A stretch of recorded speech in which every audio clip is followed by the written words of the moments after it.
ओम गंगणपतये नमः। ओम श्री गुरुवे नमः। गुरुर् ब्रह्मा गुरुर् विष्णु गुरुर् देवो महेश्वर गुरुर् साक्षात् परम ब्रह्म तस्मै श्री गुरुवे नमः। आज KVS unique the play world school में गुरु पूर्णिमा के पावन पर्व पे एवं उत्सव के रूप में आज मनाते हुए आज गुरु के प्रति सम्मान, अपनी प्रेम भावना समर्पित करने का यह पावन पर्व है। आज विद्यालय परिवार के सभी गुरुओं का मेरी तरफ से चरण वंदन, सत नमन। मैं Kuldeep Pandey KVS unique the play world school का डायरेक्टर आप सभी होनहार बच्चों को गुरु पूर्णिमा की ढेर सारी बधाई और शुभकामनाएं देता हूँ। क्योंकि देखिए, गुरु की जो महत्ता होती है वो अपने आप में सर्वोपरि होता है। क्योंकि कबीरदास जी भी कहे हैं कि गुरु गोविंद दो खड़े काके लागो पाए, बलिहारी गुरु आपने गुरु गोविंद पठाए। क्योंकि सबको पता है कि जब आप सभी बच्चे ध्यान देंगे मेरी बातों को, बच्चे ध्यान देंगे कृपया। अब से होता है कि जब भी कभी आपके सामने भगवान और गुरु दोनों लोग एक साथ हो तो सर्वप्रथम प्रणाम किसको करना चाहिए?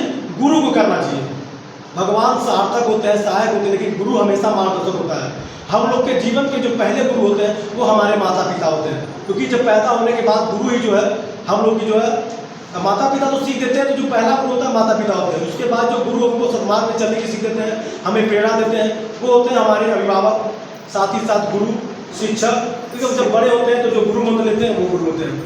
तो जैसे कि आप लोग जानते हैं कि बिना गुरु का ज्ञान संभव नहीं है। आज उन्हीं गुरु के चरणों में हम लोग स्मरण, क्योंकि देखिए वेद व्यास जी को ही आदि गुरु माना गया है। सभी लोग वेद व्यास जी की पूजा करते हैं। अब हमारे आराध्य देव गणेश जी उनकी हम लोग पूजा किए। साथ ही साथ माँ सरस्वती जो वीणावादिनी है, जो ज्ञान की देवी है, उन्हें हम लोगों ने पूजा किया। और इन सभी देवी देवताओं के चरणों में स्मरण करते हुए हम आप सभी बच्चों के उज्ज्वल भविष्य की कामना करते हैं। मैं पुनः आप सभी लोगों को मैं यही बताना चाहूँगा कि गुरु के ज्ञान के बिना सभी ज्ञान अधूरा है। आज गुरु पूर्णिमा का ऐसा पर्व है कि सभी लोगों को अपने अपने गुरुओं के प्रति श्रद्धा, आस्था, सम्मान रखना चाहिए।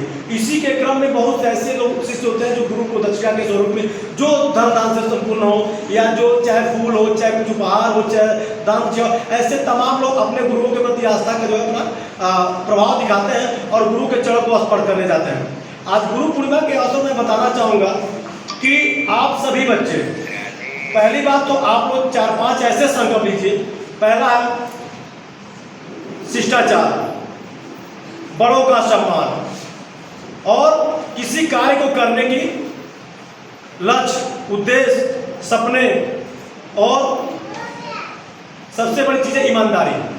ये 4-5 चीज़ें ऐसी हैं जो अगर आपके मन में रहता है, अगर किसी का आप सम्मान करते हो, बड़े का सम्मान करते हो, आदर करते हो, तो सदैव आपको बुद्धि विवेक मिलता है। उसी साथ आप हमेशा ईमानदारी साथ पढ़ाई करते हो, कार्य करते हो, किसी के प्रति समर्पित रहते हो, तो भी आपके लिए फायदा होता है। किसी काम के प्रति लगन रहे, कोई काम आपको भविष्य में करना है तो उस काम के प्रति सच्ची निष्ठा से करिए, जिससे आने वाले समय में आपको कुछ ज्ञान मिले और आप भविष्य को जो लक्ष्य पाना चाहते हैं उसको सफलता पाते हैं। साथ ही साथ आप सभी लोग ईमानदार के साथ साथ सच्चे बनिए, झूठे मत बनिए। ये कुछ ऐसे मूल मंत्र हैं। आज एक गुरु के माध्यम से, चाहे आप स्कूल के प्रबंधक समझिए, चाहे गुरु समझिए, आप लोग जरूर इसको धारण करिए। आप हमारे होनहार बच्चे हो, देश के कर्णधार हो। आने वाले समय में आप इन्हीं बच्चों में से कोई इंजीनियर, कोई डॉक्टर, कोई पुलिस, कोई कुछ न कुछ शिक्षक, कुछ कुछ बन के ही निकलेगा। तो गुरु पूर्णिमा के दिन आप लोगों को, ये आधुनिक युग चल ही रहा है, जिसे आप देखें आजकल लोग व्हाट्सएप पे, मोबाइल पे या अन्य चीज़ों पे लोग लगे हुए हैं। लेकिन जो चीज़ें आप किताबी ज्ञान से पा सकते हैं, गुरु के द्वारा ज्ञान पा सकते हैं, वो आप इस टेक्नोलॉजी से नहीं पा सकते हैं। तो गुरु का सम्मान सदैव करना चाहिए। गुरु कहीं भी दिखाई दे तो झुक करके प्रणाम करना चाहिए, तो गुरु से मिलना चाहिए। और इसका सीधा सीधा उदाहरण हमारे विद्यालय परिवार के शिक्षक हैं, जो अपने क्रियाकलापों से आप लोगों को आपके सन्मार्ग पे चलने के लिए ज्ञान देते हैं। आप अभी होनहार बच्चे हो, अगर आप छोटे छोटे कमियों को अगर सुधारोगे नहीं, शिक्षकों की अगर कहना बात नहीं मानोगे, तो आने वाले समय में आपको वो चीज़ें याद आएगी कि काश मुझे ये मैम, काश मुझे ये गुरु, काश मुझे ये शिक्षक हमें ये बात कहे थे और मैं माना होता तो आज मैं किसी लायक होता। समझ रहे हैं? आज गुरु पूर्णिमा का दिन स्पेशली गुरु के प्रति आस्था का केंद्र होता है। आज यहाँ पे ऐसा फंक्शन नहीं है कि हम कुछ और कार्य करें, लेकिन आप लोगों ने भी गुरु के प्रति अपनी श्रद्धांजलि अर्पित किया, गुरु के प्रति अपना जो भाव प्रकट किया, गुरु के प्रति अपना सम्मान प्रकट किया। आप लोगों ने सांस्कृतिक कार्यक्रम भी किया, नृत्य भी किया। साथ ही साथ आप लोग जो अभी चंदन तिलक का भी कार्यक्रम होगा, जिसके लिए हमें लगता है कि गुरु के प्रति सच्चा प्रेम यही दिखता है। आज समाज में तमाम ऐसे लोग हैं जो भटक रहे हैं, कार्यों से भटक रहे हैं। कई चीज जो ऐसा होता है जिसको कोई ज्ञान नहीं देता है। बहुत से ऐसे समाज में आपके भाई बंधु है, माता पिता है, उनके अलावा कोई आपको ज्ञान नहीं देता। बहुत ऐसे लोग हैं जो पढ़ाई कर रहे हैं लेकिन किस क्षेत्र में जाना है, किस लाइन में जाना उनको नहीं पता है। अगर सारी चीजें ज्ञान अगर आपको घर से मिल जाता तो बच्चे चाहे कोई और लोग जो है कहीं स्कूल में पढ़ने नहीं जाते, कहीं जो है दीक्षा लेने नहीं जाते। आपको भी पता है कि कृष्ण जी के भी गुरु थे, कृष्ण जी भी गुरु दीक्षा लेके संदीपनी मुनि जी के आश्रम में गए थे। समझ में आया? ऐसे ऐसे उदाहरण है गुरु शिष्य का। क्योंकि देखिए एकलव्य जी एक ऐसे शिष्य थे, द्रोणाचार्य ने उनको उनका अंगूठा मांग लिया, उन्होंने अपना अंगूठा दे दिया। एकलव्य जी धनुष के बहुत बड़े धनुधारी थे, मतलब धनुष चलाने बहुत माहिर थे। लेकिन द्रोणाचार्य जी के जो शिष्य थे वो अर्जुन भी थे। अर्जुन तो अपने आप में बहुत माहिर थे, क्योंकि महाभारत में देखे होंगे कि अर्जुन धनुधारी थे। लेकिन द्रोणाचार्य जी के कहने पे, गुरु के कहने पे उस शिष्य ने, एकलव्य ने अपना अंगूठा देखा। सबको पता है अगर अंगूठा नहीं रहेगा तो आप धनुष या तीर नहीं चला पाओगे। लेकिन एकलव्य खुशी खुशी मन से अपने गुरु को दक्षिणा के रूप में अपना अंगूठा दान कर दिए। तो वो चीज रही आदिकाल की। तो हमारा कहने का ये है कि आजकल गुरु आपके अंगूठा नहीं मांगते, आपका जीवन दान नहीं मांगते, लेकिन कम से कम गुरुओं की कहना मानिए। गुरु आपको हमेशा सदमार्ग पे चलने की सीखता, ना कि कभी आपको गलत कोई सीख देगा। आप यहाँ पे ऐसा मत सोचिए कि हम यहाँ पे फीस दे रहे हैं तो गुरु हमको केवल जो सीधा हो जाए। सभी को एक समान गुरु यहाँ पे दर्जा देते हैं, सभी छात्रों को। और सभी हमारे जितने भी छात्र, प्यारे छात्र विद्यार्थी हैं, उन्हें गुरु एक समान ट्रीट करते हैं।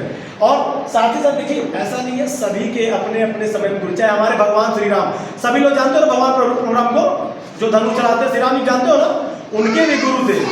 गुरु वशिष्ठ थे, गुरु विश्वामित्र थे, ये सभी लोगों ने उनको दीक्षा दी थी, उन लोगों ने भी ज्ञान दिया था। ठीक है। उसके बाद किसी का मैं बताया हूँ संदीपनी गुरु जी थे। ऐसे मतलब तमाम ऐसे जितने भी ऋषि महामुनि जितने भी लोग हैं, कहीं ना कहीं किसी भी महान योद्धा, राजा या किसी देवी देवताओं के गुरु रहे हैं। तो हमें लगता है कि अपने जीवन में गुरु का स्थान होना चाहिए।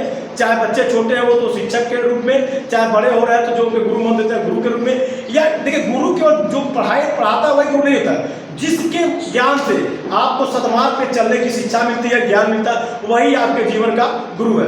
जैसे मैं अपने आदर्श गुरु में अपने पिता को मानता हूँ, चाहे मेरी राजनीतिक क्षेत्र की हो, चाहे मेरी शिक्षा के क्षेत्र हो, चाहे मेरे भी परमाणु जो मतलब, क्योंकि मुझे सदैव सदमार्ग में चलने के लिए मुझे सीख देते हैं। तो ऐसे गुरु के प्रति मैं अपना श्रद्धा सुमन भी अर्पित करता हूँ, प्रणाम भी करता हूँ। और मेरे पिताजी जहाँ भी अभी है इस समय बिजी होंगे, मैं उन्हें भी कोटि कोटि प्रणाम करता हूँ। आप लोग इस सब जैसे मैं बताएं अभी भी कि आप लोग के जो प्रथम गुरु है वो कौन है?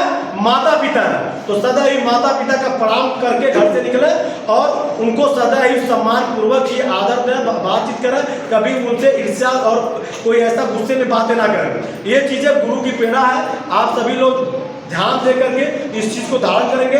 आज गुरु पूर्णिमा के पावन अवसर पे पुनः आप सभी को ढेर सारी बधाइयाँ, शुभकामनाएं। आप खूब पढ़े लिखे, आगे बढ़े, अपने परिवार का, अपने माता पिता का, अपने समाज का, अपने विद्यालय का नाम ऐसे ही रोशन करें। पुनः गुरु के चरणों में सत नमन। ओम गुरुवे नमः। श्री गुरुवे नमः। गुरु ब्रह्मा गुरु विष्णु गुरु देवो महेश्वर गुरु साक्षात् परब्रह्म तस्मै श्री गुरुवे नमः। ओम नमः शिवाय।